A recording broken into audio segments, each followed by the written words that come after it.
Another Democratic debate, another unmitigated debate disaster. They can't seem to figure out what's going on in this country, and they haven't learned anything from 2016. So once again, they lie about the economy, they go nuts about race issues, and the rest of America just does not care. Now, the article I have pulled up is from the Babylon Bee, a satirical website, with an article titled "Trump Wins Another Democratic Debate." Now, it's supposed to be a joke. It's not a joke.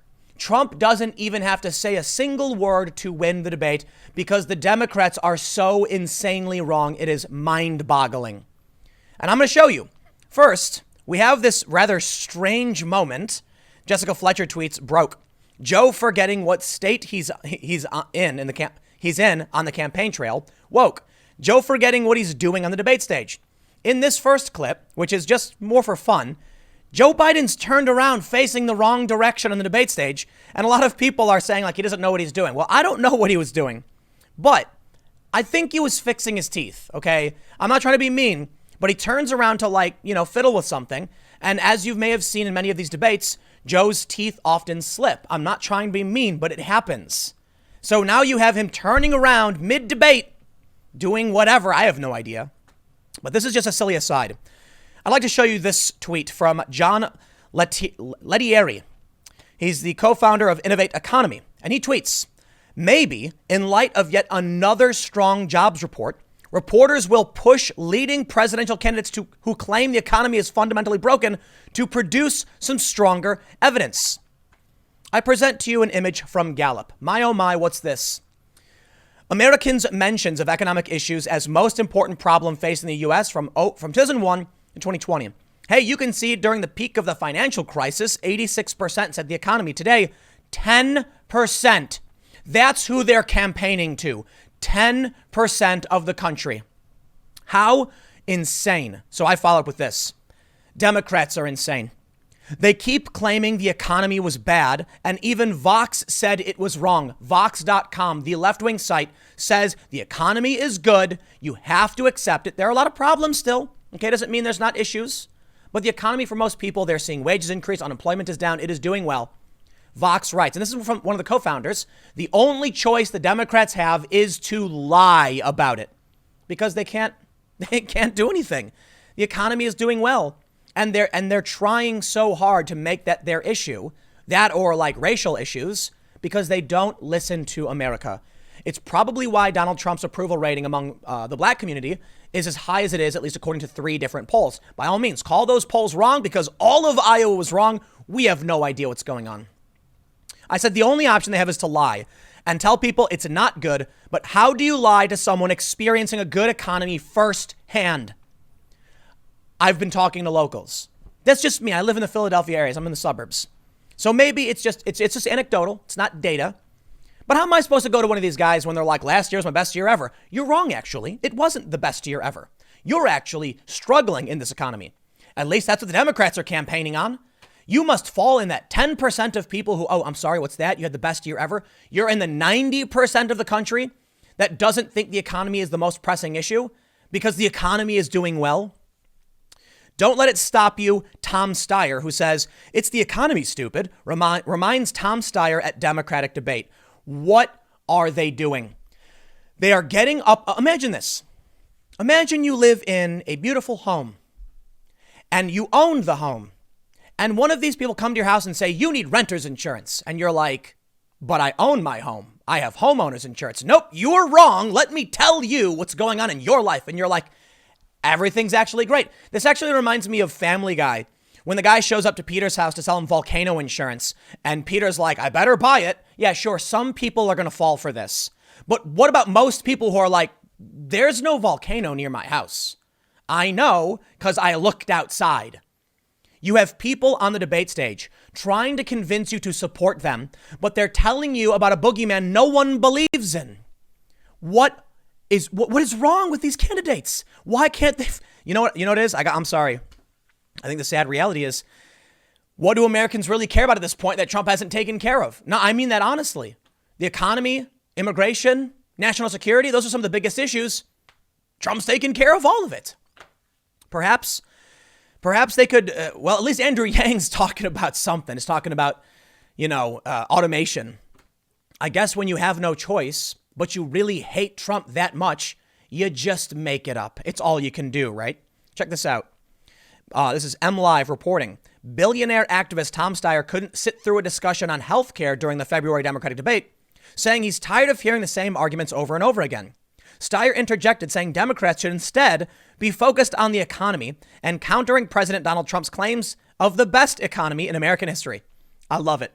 Healthcare is probably one of the best bets the Democrats actually have, because healthcare will never be good enough. Even if we create new cures for new diseases and advance things and lower the cost of drugs or whatever, you still have an endless, sea of ailments that affect humanity. So there will always be a demand for better services. Donald Trump is pushing a bipartisan bill to lower drug prices. They can't even stay on message as it pertains to healthcare. Tom Steyer has to butt in. And you know what, man? I feel like Tom Steyer is just here to help Trump. He's shut down one of the only debates that could actually help the Democrats because it's the economy, stupid. Let me stop you right there, Tom. First, I'll say thank you for dumping, $200 million into advertisements, driving up ad rates, and making all of the political commentary YouTube space see better returns. I'm only half kidding, by the way. That's true. You know that, right? The more money he dumps in, so you see those dumb ads from him on my videos, I don't control that. YouTube automates that. But that goes to ad revenue for my channel. Anyway, the economy is great. It's great because of people like him and Bloomberg. I'm being serious. What I mean is, when it comes to the media landscape, ad rates are going up in the double digits because it's auction based. So look, if you're going to dump all this money, Bloomberg's going to dump $2 billion. Hey man, the media landscape's loving Donald Trump. But I'm being somewhat facetious, right? The reality is Donald Trump has instituted a bunch of new policy changes, reforms, trade deals, tariffs, and now the economy is doing really, really well. I mean, as soon as Trump got elected on this America First policy, we saw a massive jump in the markets because people felt like it was a safe bet to invest in America again. But let me just go back to this, Mr. Steyer. How are you going to shut down a debate on healthcare? What are you doing? Did any of these people ever Google anything? No. And that's why we're looking at the B team. But I will say it again. Shout out to Andrew Yang, because at least he said we have to stop pretending like Donald Trump's the cause of all our problems. He also talks about how, look to the future. We can stem a lot of these problems, but automation is a serious issue. He's right. I went to Walmart, I think last week. They didn't have one cashier. I'm not kidding. Not one. They've replaced the cashiers with automatic, so they have the self-checkout, which you're probably familiar with, where you walk up and there's a little kiosk and you scan things. But now they have conveyor belts where you do everything yourself.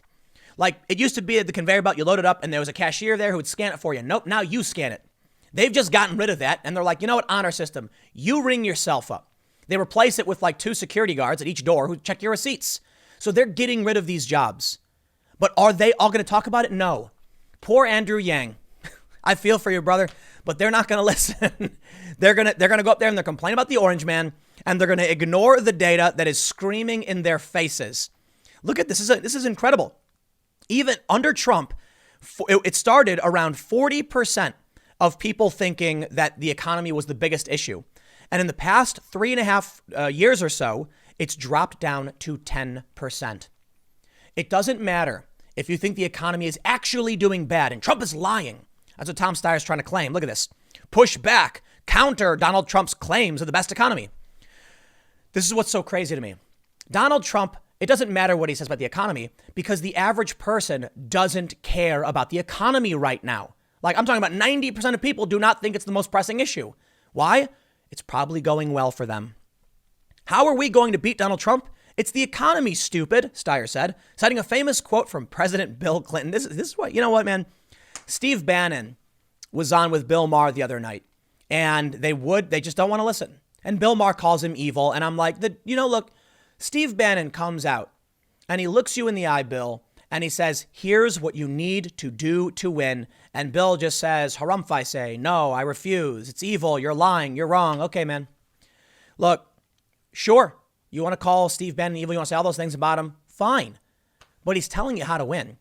And he said, you've had 4 years to figure this out. And instead, you are all divided. Yep. Steyer also expressed concern that Trump could sail to re-election after being acquitted of impeachment charges this week. I don't think there's any question, George, that after this week, there's a real threat to Donald Trump, a real threat that Donald Trump can get reelected, Steyer said to moderators. Donald Trump's best week ever. Bill Maher said it, and he looked sad. He said, I've said it, that's his best weekend ever. That's what he said. He said weekend, I believe. It's one of the best weeks Trump's ever faced. He won the emoluments lawsuit. He's been acquitted of impeachment. His approval rating in Gallup beats Obama by 4 points, highest it's ever been. The economy is soaring. Trump is winning. He just fired Vindman. He just recalled Sondland. Trump is just tearing up the field. When Trump said you're going to be tired of winning, you thought he was joking. But man, oh man, the guy keeps winning. And the frustration is they have every opportunity to do the right thing, make the correct move to solve their problems and actually win. They won't do it. They're just absolutely fractured in a million different ways. They're spinning around in ridiculous directions with no unity, no plan, no strategy. And for some reason, they just seem to think either, you know what? I'm not going to say they're lying. I'm going to walk that back. I was going to say they're lying about the economy. No, I think they're just stupid. It's not the economy stupid. Let's flip that around.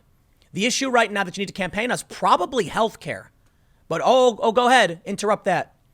Washington Examiner reports 2020 Democrats are biggest losers from Trump economic boom.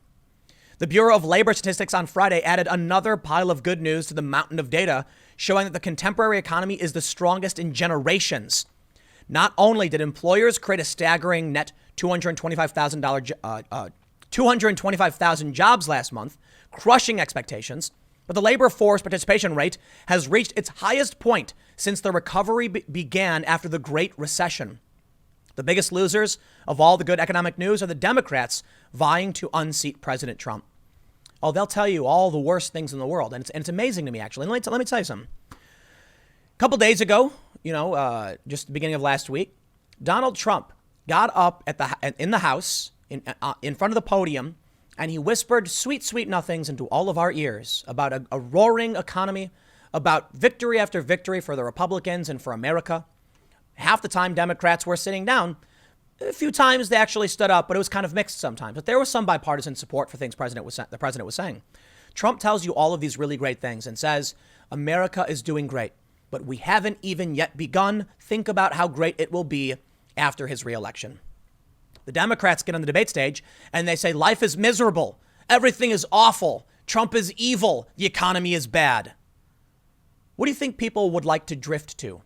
This is exactly what I've been talking about in terms of one of the big factors why Democrats lose. I imagine many Americans are standing in the middle of a road and they're looking for somewhere to hang out, maybe grab some food. To their left is a restaurant full of people bickering and yelling and complaining about how awful the world really is. Everything is bad. To the right is a big old party with people handing out beers. And you look to your right and you see a guy wave and he holds a beer up and he fans you over, and you look to the left and they're pointing the finger, they're insulting you, calling the other side evil, and where do you want to hang out? Do you want to hang out with the people who are complaining about everything, who hate each other, who are fighting with each other, who are accusing each other of cheating? Or do you want to go to the party where everyone's got red caps on and they're having a drink and they're laughing about how great everything is? I'll tell you what, man. It may be that Trump lied all about everything he said. Doesn't matter. That's a sales pitch. Yeah, you can call him out for lying. Did they do that? No, they tried claiming the economy, which is in the face of every American, which they're happy with, is bad. They think they're going to win on that. You got the data here from the Washington Examiner. Let's read a little bit more. Naysayers will point to the unemployment rate ticking up by 0.1 percentage points from its half-century low. But the Bureau of Labor Statistics report confirms what Trump argued at this year's State of the Union. The economy is pulling the disaffected from the sidelines, creating more jobs with higher wages for all works, but disproportionately for those who need it the most. Economists have been debating whether such sustained job growth was even possible, given our current low rate of unemployment. Yeah, at a certain point, you run out of people to work. Well, apparently this is the magic wand Obama said didn't exist, and somehow Trump must have found it.